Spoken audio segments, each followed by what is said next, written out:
காலம் கடந்து கொண்டே இருக்கிறது. கடுமையான தண்டனைகளுக்குள்ளாகி சூரனின் கொடுமைகளை வானவர்கள் சகித்துக் கொண்டே இருக்கின்றனர். குமரனோ உங்களை விட வேடிக்கை விளையாட்டுகள் புரிந்த வண்ணம் இருக்கிறார். தாங்களும் மௌனம் சாதிக்கிறீர்கள். இப்படியே இருந்தால் அல்லல் படும் அமரர்களின் நிலை என்ன ஆவது? உமா, சமயம் வந்துவிட்டது. சரவணனால் சூரனுக்கு மரணம் சமீபித்து விட்டது. ஆறுமுகனின் அறிவும் திறனும் வானவர்கள் உணர வேண்டும் என்று இத்தனை நாள் அவனை இங்கிருக்க செய்தோம். இனி அவன் வீரத்தை உலகத்தவர் உணரும்படி செய்கிறோம். முருகா, கந்தா, நீ காத்திருந்த காலம் வந்துவிட்டது. நன்றி கொன்றவனை அழித்து எங்கு முன்னால் நன்மை உண்டாகும் நேரம் நெருங்கிவிட்டது. இன்றே புறப்படு. இதுவே தருணம். சூரனை அழித்து வானவர்களுக்கு வாழ்வு. தந்தையே, தங்கள் கட்டளைக்காகவே காத்திருக்கிறேன். வரம்பெற்ற சூரன் பரம்பொருளையே மறந்துவிட்டான் என்றால் அதற்கு பாடம் கற்பித்தே தீர வேண்டும். சென்றுவா என தங்கள் திருவாக்கிலிருந்து வார்த்தை உதயமாகும் போதே வென்றுவா என்ற அர்த்தமும் அதற்குள் அடங்கிவிட்டது. இன்றே புறப்படுகிறேன். அன்னையே, ஆசி கூறி அனுப்புங்கள்.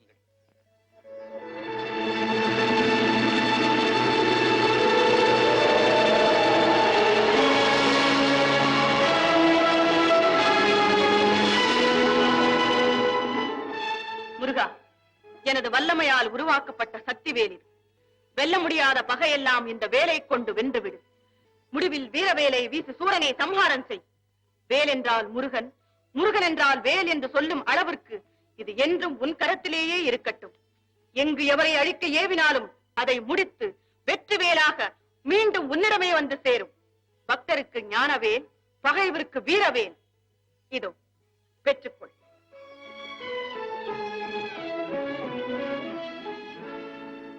வேலவா, வேலோடு செல்லும் உன்னுடன் ஒரு மாபெரும் வீரனையும் துணையாக அனுப்புகிறேன். வீரபாகு, நீயும் உன் சகோதரர்களும் பூதப்படைகளுக்கு தலைமை தாங்கி முருகனுக்கு துணை புரியுங்கள். வெற்றி வேலனுக்கு துணை வீரபாகு என்ற தத்துவத்தை மறக்காமல் வெற்றி வெற்றி என்று சென்றவிடமெல்லாம் சிறப்படையுங்கள். தக்க சமயத்தில் பக்தர்களை காக்கும் இறைவா, ஆணவ பேயாகி ஆடுபவர்களை எல்லாம் முடிவில் ஆட்டி வைத்து அடக்கி வைக்கும் தலைவா, உங்கள் திருக்கண் அசைந்தால் போதும், அசைத்து விடுவோம் அசுரர்களை.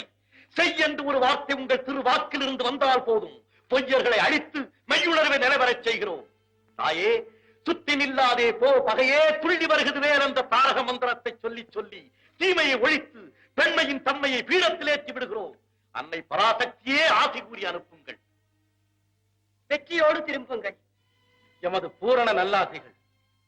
வீரபாகு, அமரர்களை சித்திரவதை செய்து கொடுமைப்படுத்தும் அசுர குலத்தவர்க்கு அம்மையப்பரின் கட்டளைப்படி சரியான புத்தி புகட்ட வேண்டும். புத்தி புகட்டுவதோடு மட்டுமல்ல, புல்லர்களின் மண் செயல்களுக்கு சரியான பாடம் கற்பித்து அவர்களின் ஆணவத்தையே அடியோடு அழிக்க வேண்டும். அது மட்டுமல்ல, சூரன் முதல் அசுரகுலத்தின் கடைசி குடிமகன் வரை வேரோடு அழித்து இனி வானவருக்கு எதிராக ஒரு வஞ்சகரும் தோன்றாமல் செய்துவிட வேண்டும். நமது தந்தை ஈசனிடமே வரங்களை பெற்று வாழ்ந்து வாழ்ந்து வந்ததை மறந்து நன்றியை கொண்டு இப்பொழுது நம்மையே எதற்கு துணிந்து விட்டான் அந்த சூரன். அவனை சித்திரவதை செய்து அவன் சடலம் கூட அவன் சந்ததியாருக்கு கிடைக்காமல் பொடி பொடியாக்கி காற்றோடு காற்றாய் கலந்து விட வேண்டும். இப்பொழுதே அனைவரும் சென்று அவனை பழிக்கு பழி வாங்கிவிட வேண்டும். பழி வாங்குவதோடு மட்டுமல்ல, அவர்கள் வாழ்ந்து கொண்டிருக்கும் வீர மகேந்திரபுரத்தையே கடலோடு கடலாய் கரைத்து விட வேண்டும். வில்லிலும் வாளிலும் வல்லவர்கள் என்ற வீராப்போடு தலை நிமிர்ந்து எதிரே வந்தால் வேலுண்டு பயமில்லை என்ற தாரக மந்திரத்தை மனதிலே கொண்டு வெற்றி வாகை சூடி வருகிறோம்.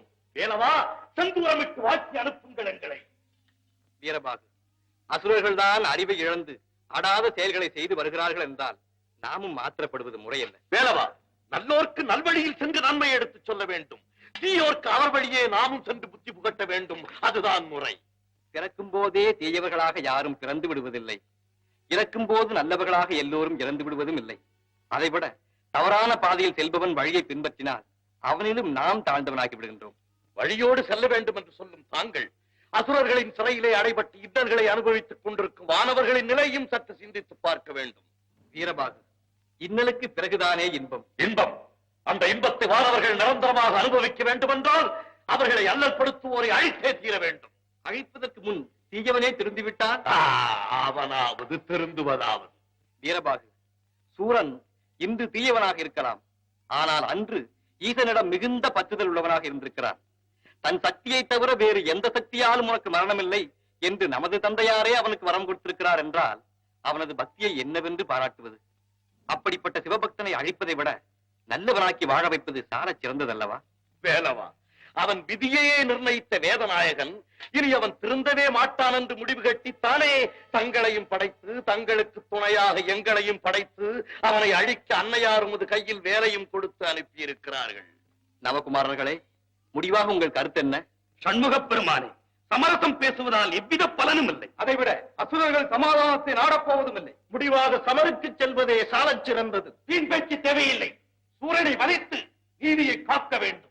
அதற்கு வல்லமை தந்திடுவாள் அன்னை பராசக்தி வாழி என்றே துதித்து வென்று வருவோம் பகையை. வேறவா, விடை கொடுங்கள். வீரபாகு, போருக்கு செல்வதற்கு முன் நான் உனக்கு ஒரு கட்டளை இடுகிறேன். அதன்படி நடக்கிறாயா? உத்தரவிடுங்கள். நான் மட்டும் தனியே சென்று விலங்கிட்டு சூரனை மட்டும் இங்கு கொண்டு வந்து நிறுத்தவா? வேண்டாம். ஒரு முறை சூரனிடம் நீ தூது சென்று வா. தூதா? நேர்மையாக நடக்கும் போருக்கல்லவா தூது? வீரபாகு, சொன்னதை செய். ஆத்திரப்படாமல், அமைதிக்கு பங்கம் வராமல், தூதுவனுக்கு உண்டான இலக்கணப்படி நலவரை விடுதலை செய்து பஞ்சக செயல்களுக்கெல்லாம் மன்னிப்பு கோரினால் வாழலாம், இல்லை களத்தில் சந்திக்கலாம் என்று சொல். வெற்றிவேல்! வீரபாகு, சூரனை கண்டாயா? தூது சென்ற விவரத்தை சொன்னாயா? அறிவுரைகள் அனைத்தும் எடுத்துச் சொன்னேன் அசுரனுக்கு. அவன் ஆணவம் நீங்கிய பாடில்லை. அளவுக்கு மீறி பேசிவிட்டான். ஆத்திரம் எனக்கும் வந்தது. ஆயினும் அமைதியோடு இருந்து விட்டேன். முடிவில் வாளெடுத்து வீச வந்தான். சூரனே, வேலெடுத்து வந்திருக்கும் கந்தன் உன் விதியையே முடித்து விடுவார் என்று சூளுரைத்து வந்து விட்டேன் கந்தா. வீரபாகு, விவேகத்தோடு நாம் நடந்து கொண்டாலும் சூரன் விதி வழியே மதி செல்கிறது. வீணாக இனி நேரத்தை கடத்தி பயனில்லை. சூரன் நகரத்தை நோக்கி நமது படைகள் புறப்படட்டும். ஒரு விண்ணப்பம் முருகா. என்னது? நாம் சூரனின் நகரத்தை நோக்கி செல்லும் வழியிலே அவன் தம்பி தாரகாசூரன் என்பவன் பெரும் வீரன் கிரௌஞ்ச மலையை ஆட்சி செய்து வருகிறான். முதலில் அந்த மலையை பிளந்து தாரகாசூரனையும் கொன்றால்தான் நமது படைகள் தடையின்றி செல்ல பெறும். என்னே சகோதரர்களின் ஒற்றுமை. தன்னுயிர் பிரிந்த பின்புதான் தமையனுயிர் பிரிய வேண்டும் என்ற எத்தனை நல்ல எண்ணம் அந்த தாரகாசுரனுக்கு. எண்ணத்திலே அழகு, நடத்தையிலே களங்கம். இதற்கு தாங்கள் காட்டுவது பரிவு. இது என்ன நாடகம்? சரி, புறப்படுவோமா? உத்தரவு. முருகா, அதோ தெரிகிறதே, அலைகடலையே மறைத்து வானளாக உயர்ந்து நிற்கிறதே, அதுதான் கிரௌஞ்ச மலை. அங்குதான் சூரனின் தம்பி ஆட்சி செலுத்துகிறான். வீரபாகு, இது என்ன விந்தை? தமையன் நகரத்தையே மறைத்து நிற்கிறது தம்பி ஆட்சி செலுத்தும் மலை. முதலில் அந்த மலையை பிளந்தால்தான் சூரனின் நகரமே நமது கண்ணுக்கு தெரியும். வீரபாகு, அன்னை கொடுத்த வேலுக்கு முதல் இறையாவது கிரௌஞ்ச மலை. அது மட்டுமல்ல, அசுரர் குலமே அஞ்சி நடுங்கப் போவது இந்த மலை அழிந்த பிறகுதான். வேலவா, துவக்குங்கள் நற்செயலை. வெற்றிவேல்!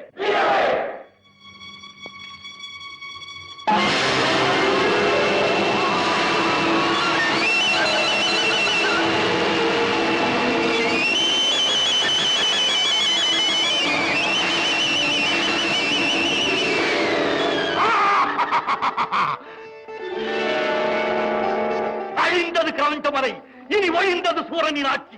சக்திவேலின் வல்லமையை சகலர் உணரும் காலம் வந்து விட்டது.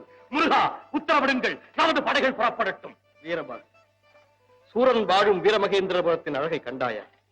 கடலின் நடுவே இத்தனை பெரிய நகரத்தை நிர்மாணிக்க அவன் எத்தனை பாடுபட்டிருக்க வேண்டும். அத்தனையும் ஒரு நொடி பொழுதில் நாம் அழிக்கப் போகிறோமே. சாகப் போகிறவனுக்கு கடைசியாக தாங்கள் காட்டும் சலுகையாயுது. இனி தாமத வேண்டாம். அவனது படைகள் புறப்படும். நம் படைகள் அவன் நகரத்தையே சுற்றி வளைக்க வேண்டும். உத்தரவிடுங்கள். பானுகோபா, என் நெஞ்சமெல்லாம் கொதிக்கிறது. வந்திருக்கும் கந்தன் தம்பி தாராசுரனை வதைத்து அவன் வாழ்ந்த கிரௌஞ்ச மலையையும் அழித்துவிட்ட செய்தி கேட்டதிலிருந்து என் வேதனை எல்லை கடந்து நம்மை வெல்ல இனி எவரும் இல்லை என்று எண்ணும் நேரத்திலே இப்படி ஒரு புது பகைவன் தோன்றியிருக்கிறான். அப்பா, கவலை விடுங்கள். அடுத்து தங்கள் கட்டளை என்ன? உடன் புறப்படு. வேலவன் வீரபாகு அவனைச் சேர்ந்த வீரர்கள் அனைவரையும் அடித்து படிக்கு படி வாங்கி அசுரகுலத்தின் மானத்தை காப்பாற்று. வெற்றியோடு திரும்ப. சுவாமி, இது என்ன போர்க்கோலம்? தந்தையின் கட்டளை. தாங்கள் செல்லும் அளவுக்கு போராட்டம் இன்னும் நீடிக்கிறதா? நீடிப்பதா? நிலைமை நம் பக்கம் அவ்வளவு சரியாக இல்லை. எதனால்? பகைவரின் படைபலத்தை குறைத்து எடை போட்டு விட்டோம். இன்று அதன் விளைவு, சென்ற வீரர் ஒருவர் கூட உயிரோடு திரும்பவில்லை.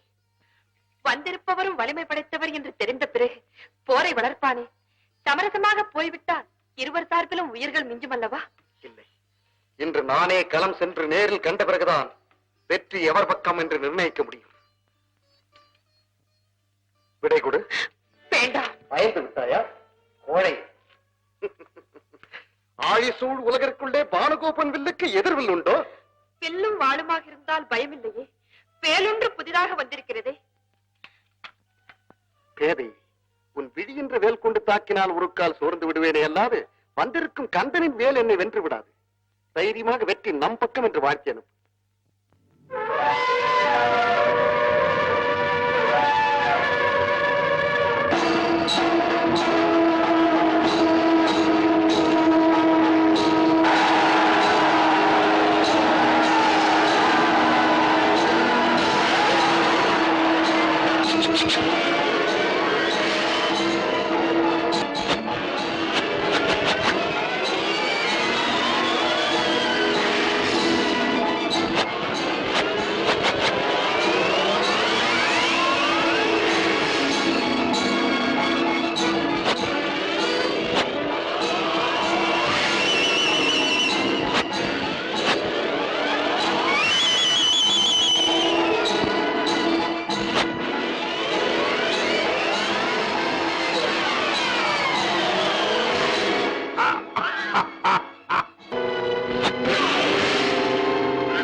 பானுகோபா, என்ன பார்க்கிறாய்?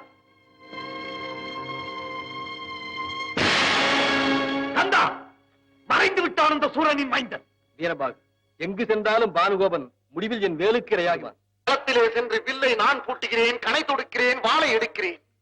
ஆனால் கரங்களோ அந்த கந்தனை வணங்கவே செல்கிறது. கோழையே, சிறு குழந்தை போல் பயந்து விட்டாய். கோழை அல்லப்பா, இந்த வீர மகேந்திரபுரத்தை நீங்களே ஆள வேண்டும் என்ற ஆசையால் சொல்கிறேன். சிறையில் அடைத்திருக்கும் மாணவரை எல்லாம் உடனே விடுதலை செய்யுங்கள். இதுவே என் இறுதி விண்ணப்பம். பானுகோபா,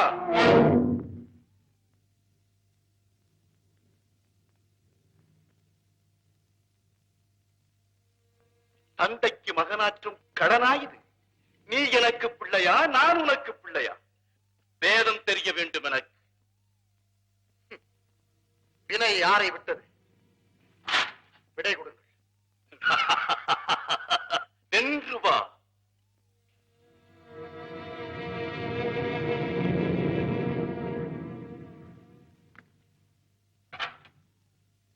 விதிக்கு எவருமே தப்ப முடியாது என்ற தத்துவத்தை வேலனிடம் போருக்கு சென்ற பிறகுதான் நானும் கற்றுக்கொண்டேன்.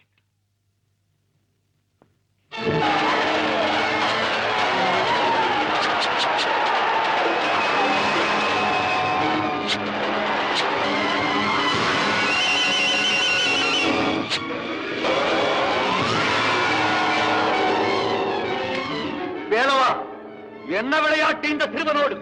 முடித்து விடுங்க அவன் விதியை. பானுகோபா, தலைமகனே, தந்தைக்கு மகனாற்றுவான் ஈமக்கடன் என்று உன்னை பெற்றேன். முடிவில் உனக்கு நான் இறுதி கடன் செலுத்தப் போகிறேன். குமரா, என் குலத்தை அழித்து உன்னை பழிக்கு பழி தீர்க்கிறேன்.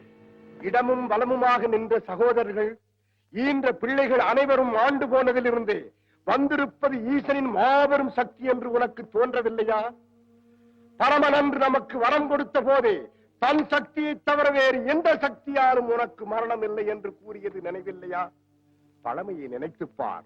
பாலன் என்று நீ கருதும் குமரனே நமது குலத்தை அழிக்க வந்த காலன் என்று நினை. தவறு செய்வது இயல்பு, தன்னை தானே உணர்வது பண்பு. சீ, நன்றி கட்டவனே, சிறிதும் நாணமற்று பிதற்றுகின்றார். தின்ற உப்பிருக்கே நாசம் தேடுகின்றவனே, அன்று தொட்டு நீயும் என் அழிவை நாடுகின்றாய். பகைவனுக்கு நெஞ்சும் தமையனுக்கு வயிறும் என்று காட்டவே இந்த பரந்த உலகிலே பிறந்து விட்டாயோ?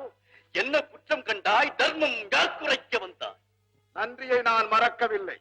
செஞ்சோற்று கடனை முடிக்க நான் படையுடன் போகவும் தயங்கவில்லை. ஆனால் நான் செத்து மடிந்த பிறகாவது உனக்கு புத்தி வந்தால் போதும். விடைகொடு. வருகிறேன். தடையில்லை, வெற்றி உனக்கே. வருகிறேன்.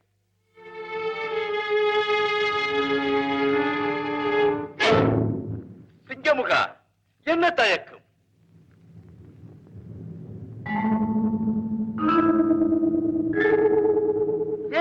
எதிர்பார்க்கிறாய்?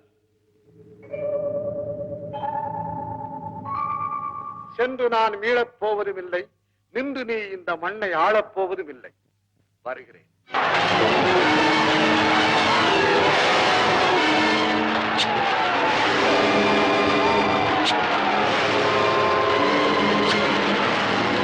வேளவா, வந்திருப்பவன் சிறிது வல்லமை படைத்தவன்.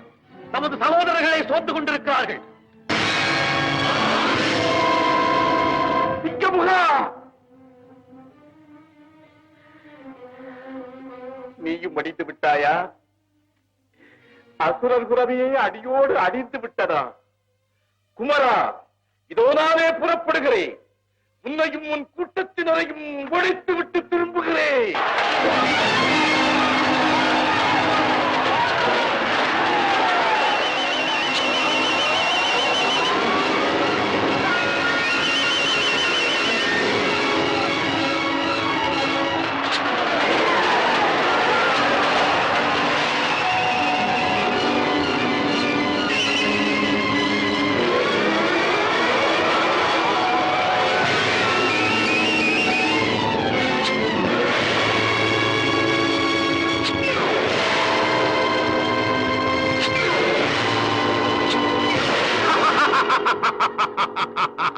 சூரனே, ஆடாத ஆட்டமெல்லாம் ஆடினாய், பேசாத பேச்செல்லாம் பேசினாய்.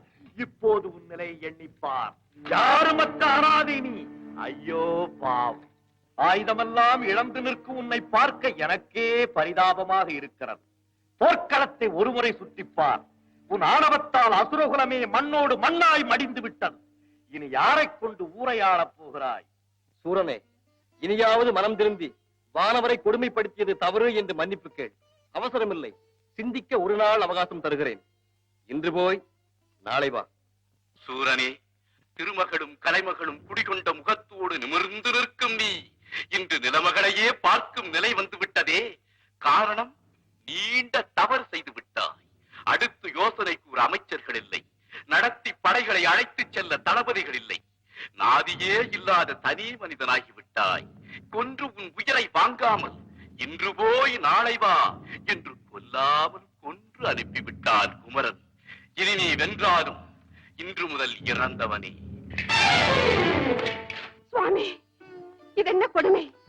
வெற்றி வாகையே சூடி வந்த தங்களுக்கும் இப்படி ஒரு நிலைமை வந்து விட்டதா? பகைமையே இல்லாது தோல்வியே கண்டிராது வாழ்ந்து வந்த தங்களின் வரலாற்றிலே வலிமை இழந்து தலைகுனிந்து வர வேண்டும் என்றும் ஒரு நாள் இருக்கிறதா? எனக்கு வாழ்வு கொடுங்கள். ஒன்று, வானவரை விடுதலை செய்து வந்திருக்கும் குமரவேள் மனத்தை சாந்தப்படுத்துங்கள். இல்லை, உங்கள் மனைவி சுமங்கலியாகவே உயிர் விட்டாள் என்று பெண்கள் உலகமே சொல்லும் அளவிற்கு எனக்கு ஒரு சந்தர்ப்பத்தை கொடுங்கள். பதுமகோமலை, நானே வேதனையோடு வந்திருக்கிறேன். நீ வேறு சோதனைக்குள்ளாக்காரி. வளைந்து வலிமை இழந்தவன் கூட நமது மண்ணிலே கால் வைத்ததும் நிமிர்ந்து நின்று விடுவான் என்று எண்ணித்தான் இந்த நாட்டிற்கு வீரமகேந்திரபுரம் என்று பெயர் வைத்தேன். ஆனால் இன்று முதலும் முடிவுமாக நானே என் வீரத்தையும் அந்த குமரன் காலடியிலே போட்டுவிட்டு பெருங்கையோடு வீடு வந்து சேர்ந்து விட்டேன். அத்தனை ஆற்றல் பொருந்திய வேலனை அலட்சியம் செய்து வீண் பழியை தேடிக்கொண்டீர்களே. உண்மை, அலட்சியம் தான் செய்து விட்டேன். பார்த்தவரெல்லாம் சொல்லும் போது கூட பாரன் குமரன் என்று பரிகாசம் செய்து நானும் இவனோடு போர் புரிவதா என்று எண்ணிவிட்டேன். இறுதியில் இன்று நானே களம் சென்று நேரில் கண்ட பிறகு சூரனும் ஒரு சரியான வீரனோடுதான் போர் புரிந்தான் என்று அந்த வகையில் பெருமகிழ்ச்சி அடைந்தேன். வரம் கொடுத்து நமக்கு வாழ்வளித்த ஈசன் மைந்தன் அல்லவா வந்திருப்பது? அதை மறக்கலாமா? முதலும் முடிவுமாக நிற்கும் மூலப்பொருளை இடையே தோன்றுபவர்கள் அழிக்க முடியுமா? பதுமகோமலை, எப்படியோ முருகன் பெயர் இந்த உலகில் நீடிக்கும் அளவுக்கு சூரன் பெயரும் நிற்கும் என்று பெருமைப்படு. சுவாமி, இப்படி எல்லாம் ஒரு பெருமை தேவை? பைத்தியக்காரி, இந்த சூரன் பெயரை கூறாமல் கந்தன் வரலாற்றை எந்த கவிஞனாலும் முடிக்க முடியாத அளவுக்கு உன் கணவன் பெருமை பெற்று விட்டான். ஓ,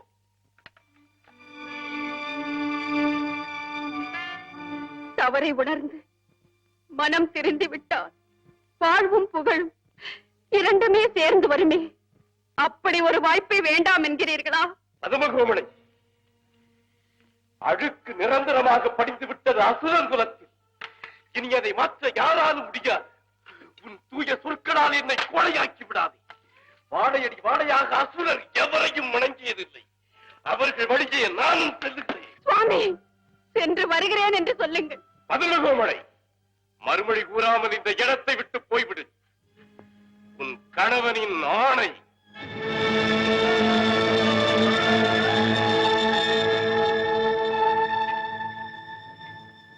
வீரமகேந்திரபுரமே, என்னை வளர்த்த மண்ணே, நாளை உனது மடியில் வீழ்வேனோ அல்லது வாழ்வேனோ, இதற்கு யார் முடிவு கூறுவது? முருகா.